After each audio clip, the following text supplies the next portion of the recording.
A racist waiter sees a black woman at a fancy restaurant and intentionally serves her horribly, but what he doesn't know is that the black woman is the owner's wife.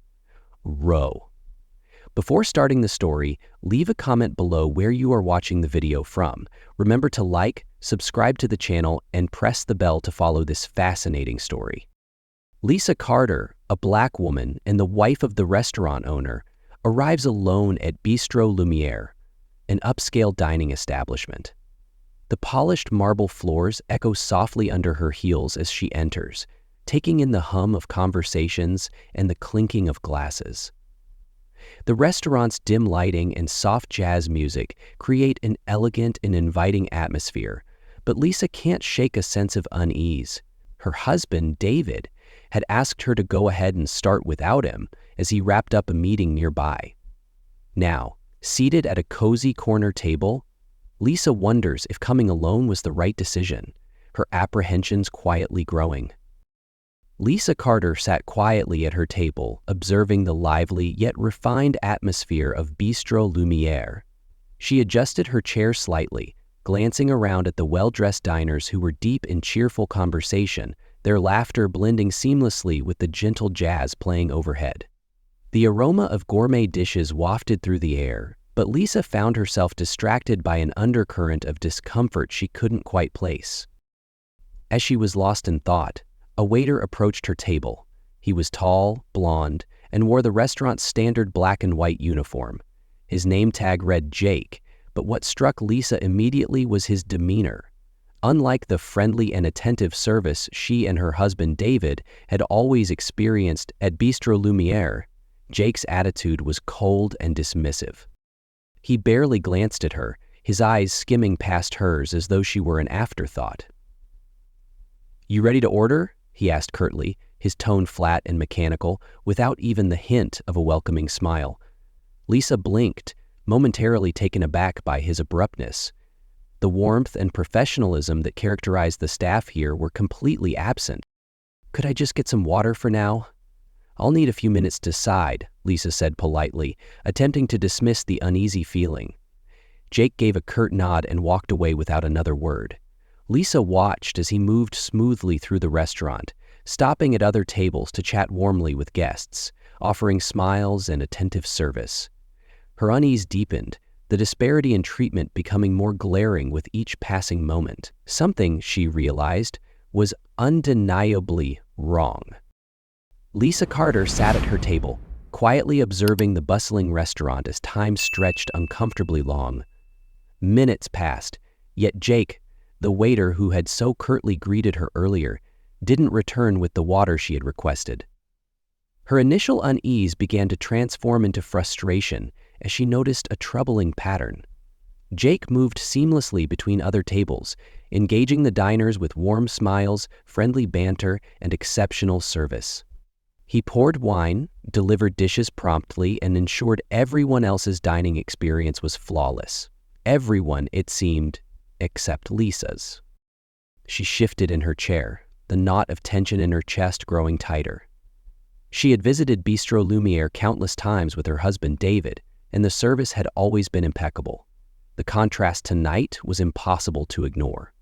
Jake's deliberate avoidance of her table wasn't just careless, it felt personal. Lisa tried to keep her composure as her eyes followed Jake's every move. He would pass by her table without so much as a glance, attending to diners on either side of her.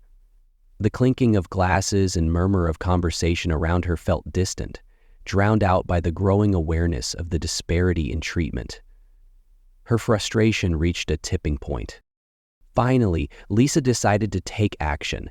She flagged down another waitress, a young woman named Sarah, who had served her and David before and was known for her politeness. Sarah approached quickly, her expression concerned. "Excuse me," Lisa said, her tone calm but firm. "I've been waiting for quite some time and I haven't received any service. Could I please have some water?" Sarah nodded immediately, apologizing and assuring her it would be brought over right away. As Lisa watched Sarah walk off, she couldn't help but notice how Jake continued to act as if she didn't exist. The blatant disregard was impossible to ignore. Lisa Carter sat at her table, her frustration mounting with each passing minute. It had now been nearly half an hour since she first arrived, and her initial request for water had been ignored by Jake, the waiter. Despite Sarah's earlier attempt to assist, Lisa still felt the sting of Jake's dismissive behavior. Her eyes followed him as he moved effortlessly through the restaurant, attending to every table around her with charm and professionalism, yet deliberately avoiding hers. The contrast was glaring, and Lisa could no longer chalk it up to an oversight or a busy night.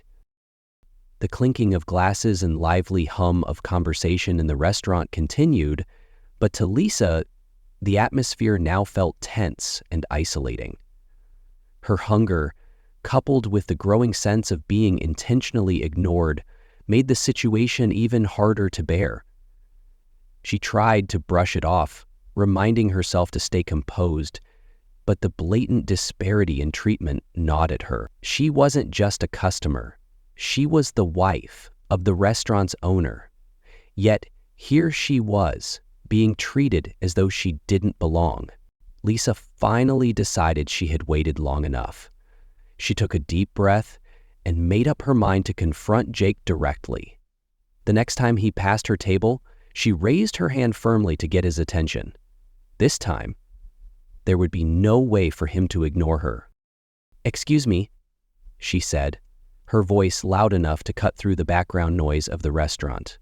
Her tone was measured but firm, reflecting her growing impatience.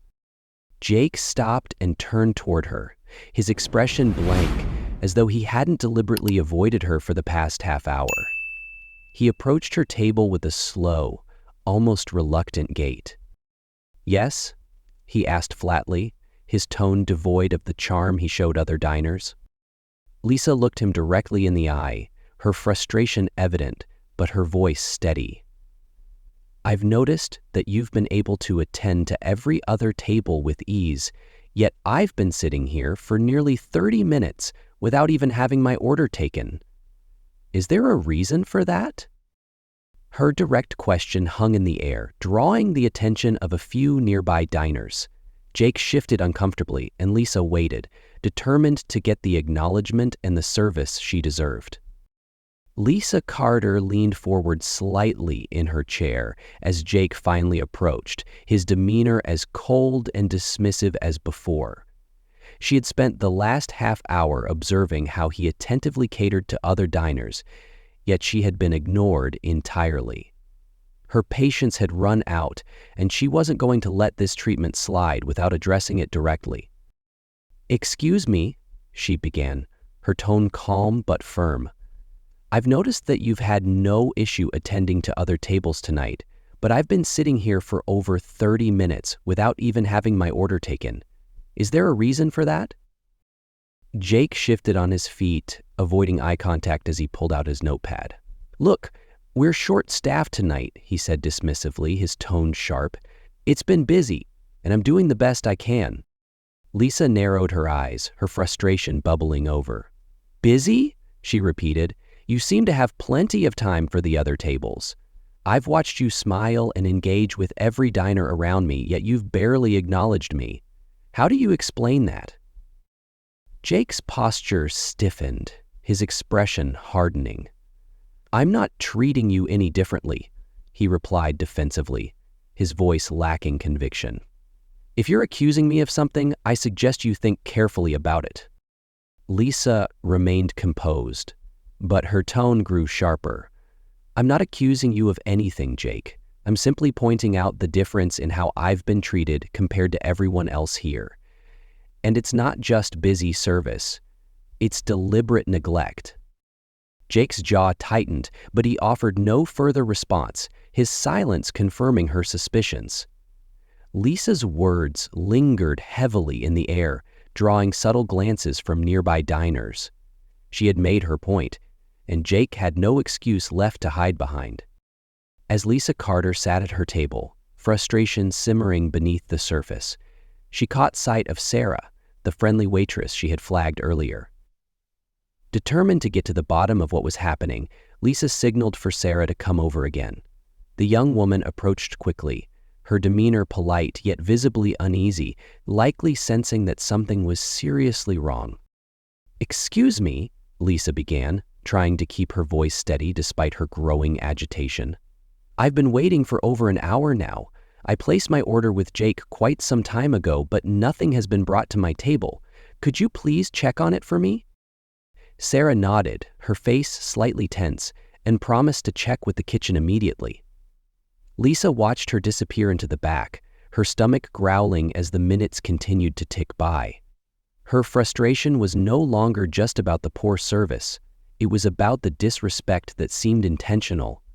Every other table around her had been served promptly, yet here she was, still waiting to eat.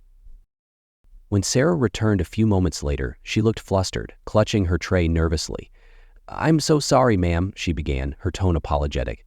"I checked with the kitchen, and they said they never received your order."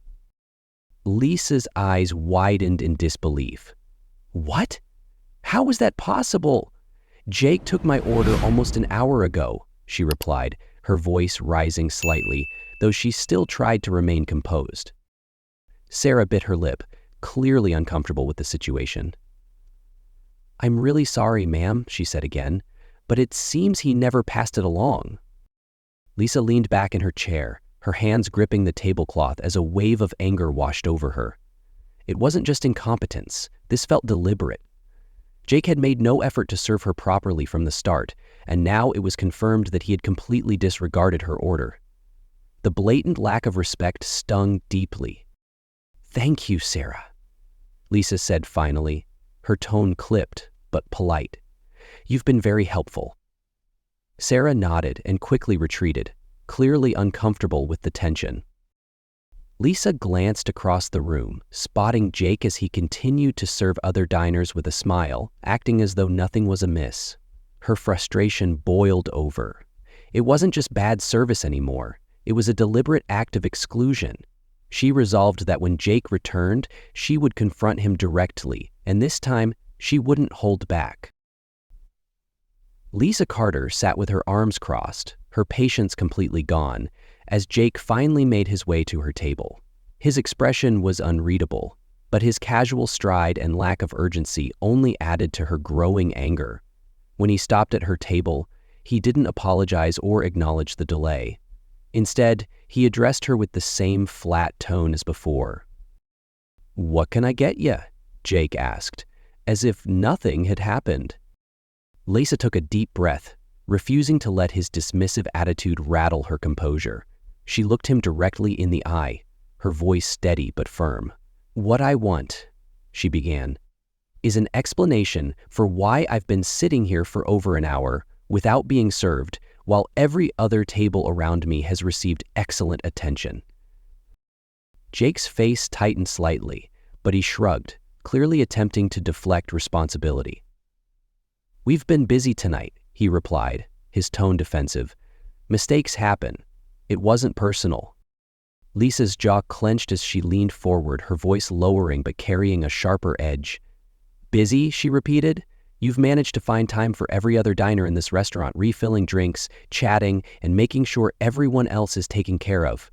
But you ignored me. You didn't even put in my order. That's not a mistake, Jake. That's deliberate." The tension between them thickened, and Lisa could feel the eyes of nearby diners glancing in her direction. Jake's expression shifted to irritation, his posture stiffening. "I'm not going to stand here and be accused of something that isn't true," he said, his voice tight. Lisa held her ground, refusing to back down. "I'm not accusing you of anything that your actions haven't already made clear," she responded. "Your behavior tonight has been disrespectful and unprofessional, and I deserve an explanation." Jake's face flushed red, but he remained silent, unable to provide a meaningful response. The weight of Lisa's words hung heavily in the air, making it clear that the situation had escalated beyond a simple misunderstanding. Just as the tension between Lisa Carter and Jake was reaching its peak, the restaurant doors opened and her husband, David, entered. His sharp suit and confident demeanor immediately drew attention. Lisa felt a wave of relief as she saw him approach, his expression calm, but his eyes scanning the scene with keen awareness. David walked directly to her table, his strides purposeful, and the moment Jake saw him, his entire demeanor shifted. The smug indifference on Jake's face drained instantly, replaced by a nervous, almost panicked expression as realization dawned. Lisa wasn't just another diner. She was the wife of the restaurant's owner. "Good evening," David said, his voice steady but firm as he addressed both Lisa and Jake. He pulled out the chair across from Lisa and sat down, briefly taking her hand in his. "What's going on here?" Lisa, her frustration still simmering, gestured toward Jake. "I've been sitting here for over an hour, ignored completely while every other table has been served without issue," she said, her voice calm but edged with anger. "Jake hasn't taken my order properly, didn't pass it to the kitchen, and has treated me with nothing but disrespect." David's gaze shifted to Jake, his calm demeanor masking the authority and sharpness in his voice. "Is that true?" he asked, his eyes narrowing slightly. Jake fumbled for words, his face flushed with embarrassment. "Sir, it's been a busy night," he stammered, his voice lacking its earlier confidence. I didn't mean to..." David raised a hand, cutting him off mid-sentence. "Busy?" he echoed, his tone dangerously controlled. "Busy doesn't explain why my wife, sitting here in my restaurant, hasn't been treated with the same respect as every other guest. I watched you from the moment I walked in, Jake. You've been attentive, professional, and courteous to everyone else but not to her. Why?" Jake opened his mouth to respond, but hesitated, his gaze flicking nervously between David and Lisa. "It wasn't intentional," he mumbled weakly. I didn't realize." "You didn't realize what?" David pressed, his voice firm but calm, forcing Jake to confront his actions. "You didn't realize that neglecting a guest, any guest, goes against everything this restaurant stands for? Or you didn't realize that you were being observed by someone who would hold you accountable?" The surrounding tables had grown quiet as diners subtly turned their attention to the unfolding confrontation. Jake's composure crumbled further under David's piercing stare. "I'm sorry," he finally said, his voice barely above a whisper. "It won't happen again." David leaned back slightly, his expression unchanged. "You're right. It won't," he replied, "because there's no place for this kind of behavior here. You're dismissed for the evening. We'll deal with this in detail tomorrow. For now, leave." Jake's face turned pale, but he nodded quickly, muttered another weak apology, and walked away. As the door swung shut behind him, the room's tension began to dissipate. David turned back to Lisa, his expression softening. "Are you okay?" he asked gently, reaching for her hand again. Lisa nodded, the weight of the evening finally lifting. "I am now," she said, her voice steady. David's unwavering support had made all the difference.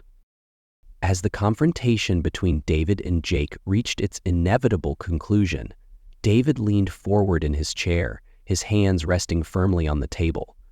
The restaurant had fallen into an almost eerie silence as diners quietly observed the exchange. Jake stood before him, shoulders slumped and eyes downcast, the arrogance and dismissiveness he had displayed earlier completely gone. Lisa sat calmly across from her husband, her presence a steady reminder of the gravity of the situation.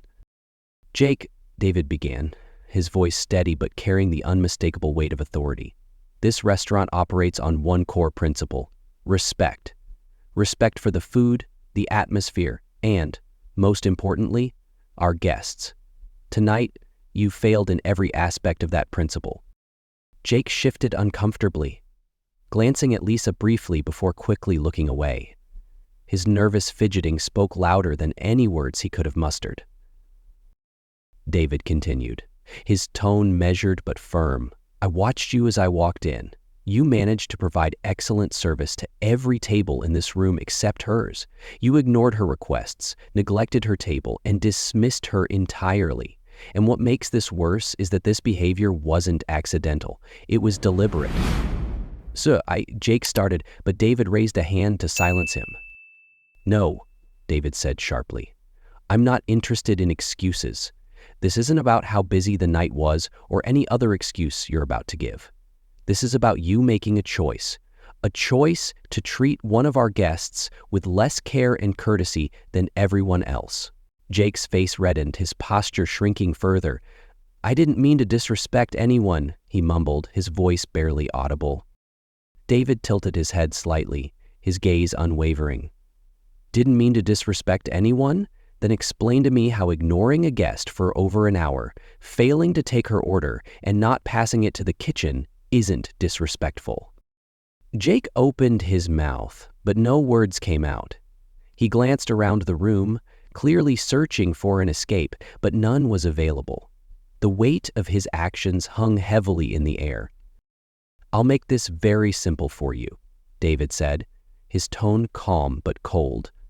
"There is no place in Bistro Lumiere for behavior like this. Not toward my wife, not toward anyone. This establishment represents everything my family and I believe in: equality, respect, and excellence. And tonight, you've violated those values in a way I cannot ignore." The room remained silent as David let his words sink in. Jake nodded slowly, his face pale. "I'm sorry," he muttered, though the apology sounded hollow. David's eyes narrowed. "Sorry isn't enough, Jake. Actions have consequences. For tonight, you're dismissed. Go home. Tomorrow, we'll have a longer conversation about your future here, but I want you to understand one thing. There's a very real chance you won't have one." Jake's eyes widened slightly, and the panic he had been trying to suppress finally broke through. "Please, sir," he stammered. "It won't happen again, I promise." David stood, his towering presence adding to the finality of his words. "You're right, it won't. Because you will either learn from this and change, or you won't work here any longer. Now leave." Jake hesitated for a moment as though he wanted to argue, but the icy certainty in David's tone left no room for negotiation. He gave a weak nod, mumbled another apology, and hurried toward the door. The sound of the restaurant's entrance closing behind him seemed to mark the end of the confrontation. David exhaled deeply, running a hand through his hair as he turned back to Lisa.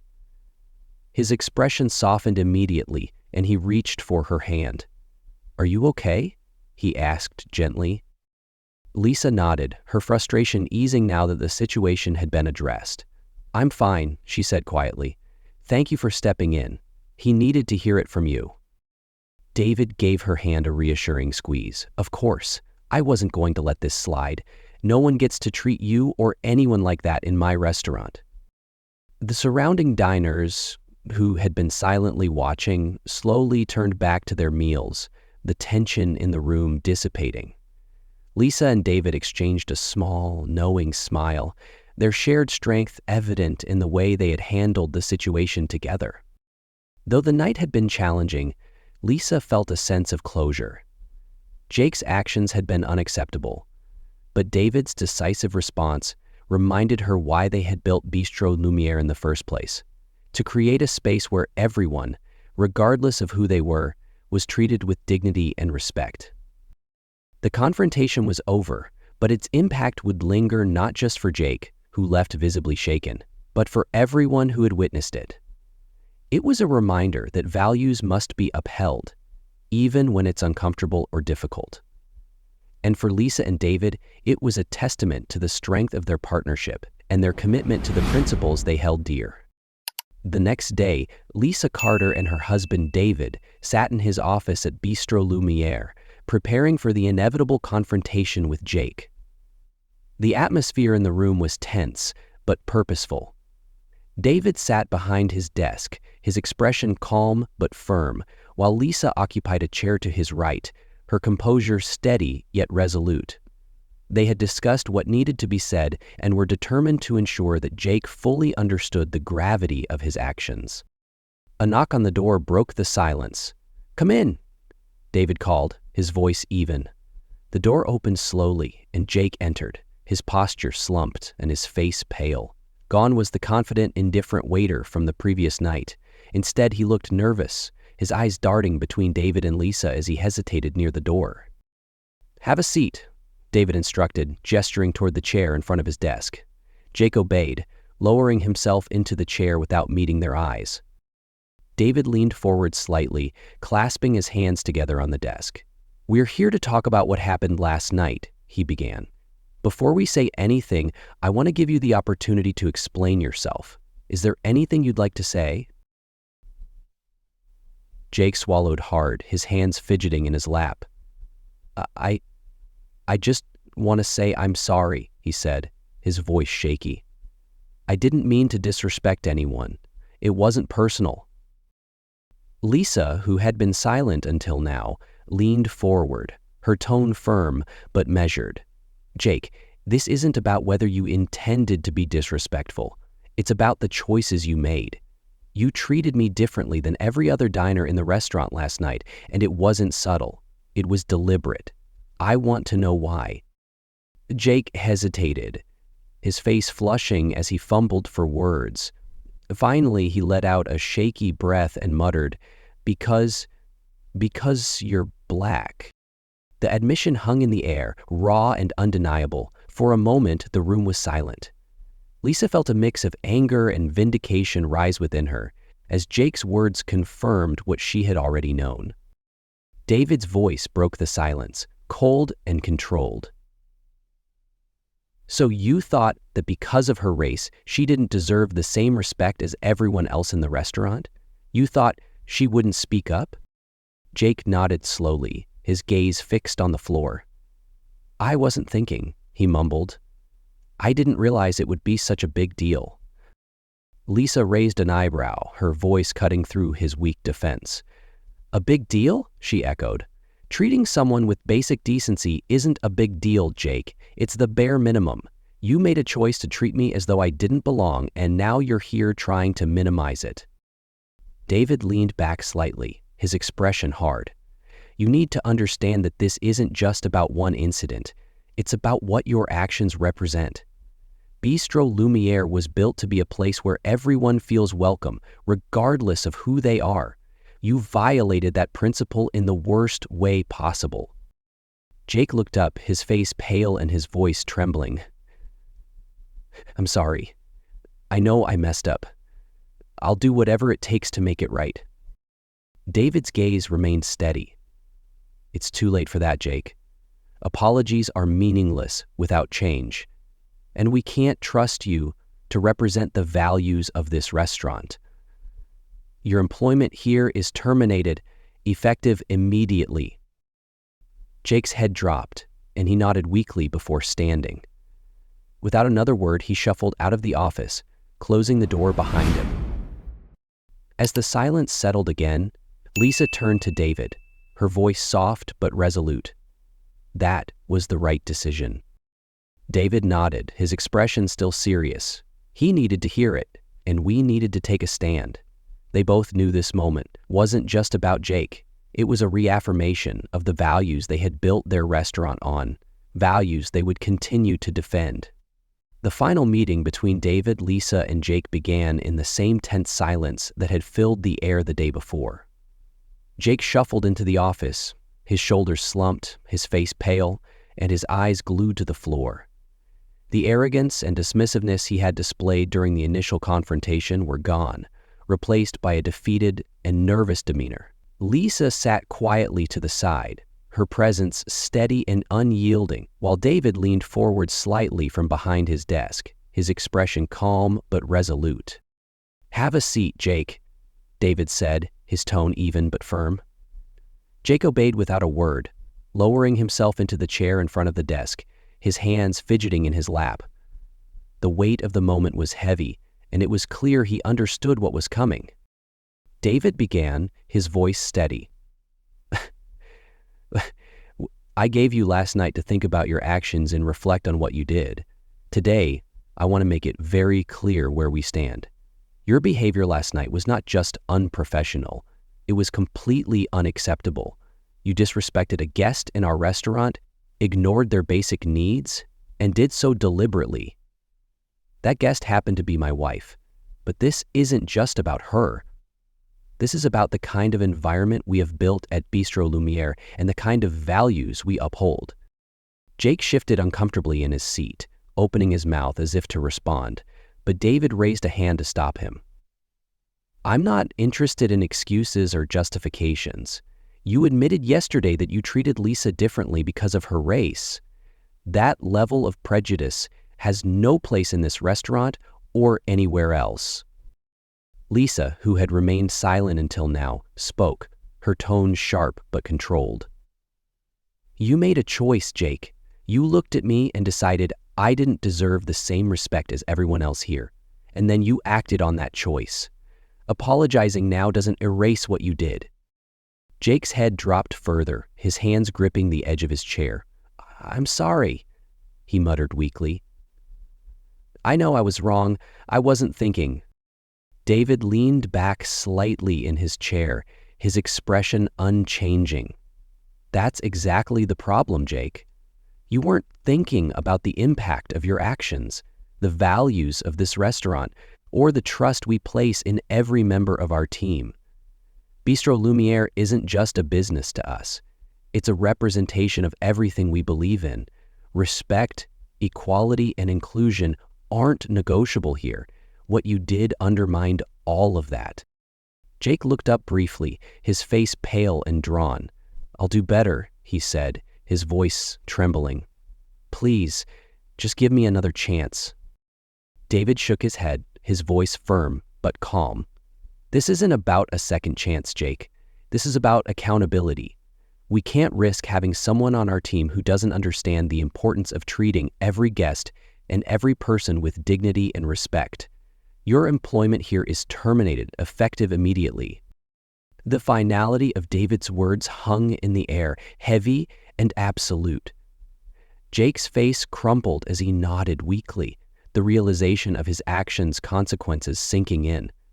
He stood slowly, hesitating for a moment, as though searching for something more to say, but no words came.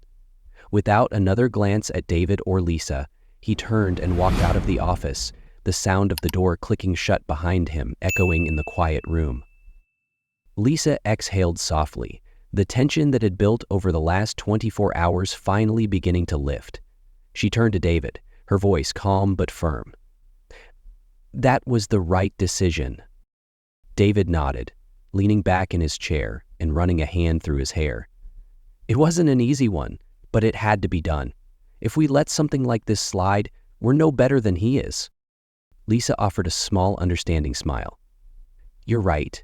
It's about more than just us.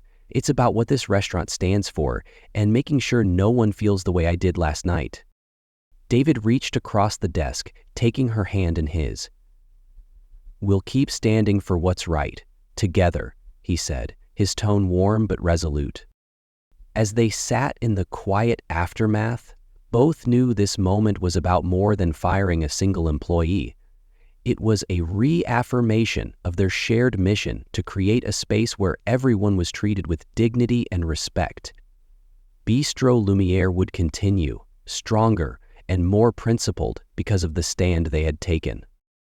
As the door to the office clicked shut behind Jake, Lisa Carter let out a long, steadying breath. A sense of vindication washed over her, lightening the weight she had carried since the events of the previous night. Justice had been served, and the values she and David held so dearly had been upheld. Jake's departure was more than a resolution to her personal experience. It was a statement about the principles that defined Bistro Lumiere. Lisa glanced at David, who was now leaning back in his chair, his expression softening as he looked at her. Are you okay? He asked gently, his voice carrying the warmth of unwavering support. She nodded, offering a small smile. I am now, she said, her voice steady but reflective. I just needed to know that what happened wouldn't be ignored, that it would be addressed properly, and you made sure it was. David reached across the desk, taking her hand in his. "Lisa, I'll always stand by you," he said firmly. "But this wasn't just about you. It was about what we've built here. Bistro Lumiere isn't just a restaurant. It's a place where everyone, no matter who they are, is treated with respect. That's non-negotiable." Lisa's smile grew slightly as she met his eyes. "I know," she replied. "And seeing how you handled this reminded me why we started this place in the first place. It's more than food or ambiance. It's about creating a space that reflects the world we want to see." David squeezed her hand gently. "And we'll keep doing that. Together." In the quiet of the office, a renewed sense of purpose settled between them.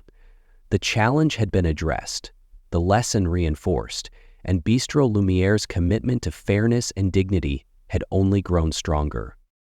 As Lisa Carter sat quietly in the office, her thoughts drifted to the events of the past 2 days. The irony was almost too bitter to process. Jake, someone who harbored racial prejudice, had been working in a Black-owned restaurant, a place built on principles of equality, inclusion, and respect. Yet he thought he could hide his bias behind a uniform and a veneer of professionalism. Turning to David, Lisa voiced her thoughts. "It's ironic, isn't it?" she said, her tone reflective. "Someone like Jake, with his prejudices, working in a restaurant, we built a space designed to celebrate diversity and treat everyone with dignity." David nodded, his expression thoughtful. "It is," he replied. "But it's also a reminder of how much work there's still left to do. People like Jake slip through the cracks because they think they can keep their biases hidden, but eventually, it always shows." Lisa leaned back slightly, crossing her arms as she considered his words. "It's frustrating, though," she admitted. "The idea that someone could be part of a business like this, benefiting from what we've created, while still looking down on me or anyone else because of the color of their skin." David gave her a small, reassuring smile. "You're right, but the important thing is that we caught it, addressed it, and showed everyone, including our team, that this kind of behavior has no place here." Lisa nodded, feeling a renewed sense of purpose. "I just hope it sends a message, not just to the staff, but to everyone who comes here. Bistro Lumiere isn't just a restaurant. It's a statement about what we believe in, and we're not going to compromise on that." David reached for her hand. "We never will," he said firmly. Together, they resolved to keep fighting for the values their restaurant stood for. Standing together in the quiet of the restaurant, Lisa and David Carter exchanged a look of mutual understanding and pride. The past couple of days had tested their resolve, but they emerged stronger, more committed to the values that Bistro Lumiere represented. "This place has always been more than just a restaurant," Lisa said, her voice calm but filled with conviction. "It's a space where everyone is treated with respect and dignity, a reflection of the world we want to see." David nodded, his gaze sweeping across the polished tables and warm ambiance they had worked so hard to create. "And that's why it was so important to handle this the way we did," he said. "We didn't just stand up for ourselves. We stood up for what this place stands for." Lisa smiled softly. "It's not always easy, but it's worth it. Every decision we make here reinforces what we believe in, and I'm proud of how we handled this." David reached for her hand, giving it a gentle squeeze. "Me too." Bistro Lumiere will always be a place where equality and respect come first. That's a promise we'll keep. Together. Side by side, they stood, ready to continue building their vision of a better, fairer space. As the restaurant settled back into its usual rhythm, Lisa and David Carter took a moment to reflect on what had transpired. The confrontation with Jake wasn't just a difficult moment. It was a pivotal one, a reaffirmation of their shared mission to create a space where everyone felt valued and respected. "This isn't just about last night," Lisa said, her voice steady as she looked at David. It's about making sure that everyone who walks through those doors, guests and staff, knows what this place stands for. Bistro Lumiere isn't just a restaurant, it's a statement of our values. David nodded, his expression thoughtful but resolute. And what we did today sets the tone for everyone here. Our team saw us take a stand, and our guests did too. It shows that we're serious about creating an inclusive space, no matter how uncomfortable it might be to confront issues like this. Lisa smiled softly, her resolve stronger than ever. We've always said this restaurant is about more than just food. It's about building a community that reflects what we believe in: respect, fairness, and equality. David reached for her hand, a quiet gesture of solidarity. And we'll keep fighting for that, together. As they stood side by side, Lisa and David knew their actions would resonate beyond that night, setting an example for their team and patrons alike.